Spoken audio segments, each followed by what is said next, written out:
Message crucial à Éric Zemmour.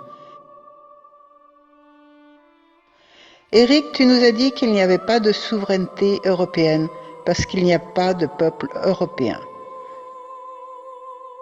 Permets-moi de te dire que tu te trompes sur ce sujet.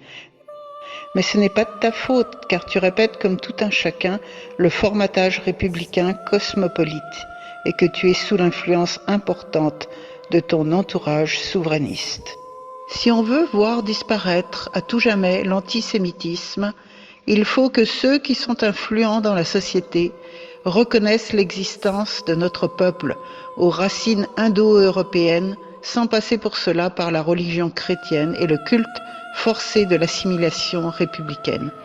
Il faut détruire cette république. Nous sommes à la base un seul peuple, séparé par des langues et des traditions locales. Un seul peuple, uni de l'Islande à la Russie, et cette foi peut nous permettre de nous émanciper de l'OTAN et de l'avilissement du système macronien. Macron parle haut et fort de ce souverainisme européen, alors qu'il participe quotidiennement à détruire notre peuple dans sa spiritualité et ses traditions. Il nous livre pour cela aux affairistes cosmopolites d'une minorité d'élus aux valeurs moralisatrices, mais en fait totalement gouvernés par leurs profits individuels. Il te faut l'attaquer sur ce point en te qualifiant au second tour. Nos ancêtres sont européens, avec des variations d'identité, européens de sang, de tradition et de patrimoine.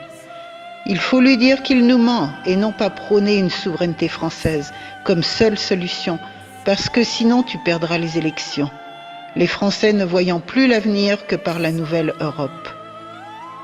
Macron leur fait croire que l'avenir est dans la destruction d'une identité sexuée, dans la propagande de métissage et dans la neutralisation totale de ce qui a constitué notre histoire linguistique et culturelle.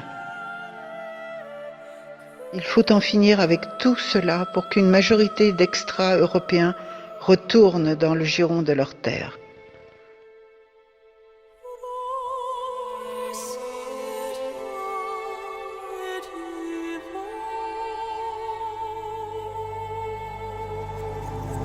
Ce que nous possédons de plus précieux au monde est notre propre peuple européen.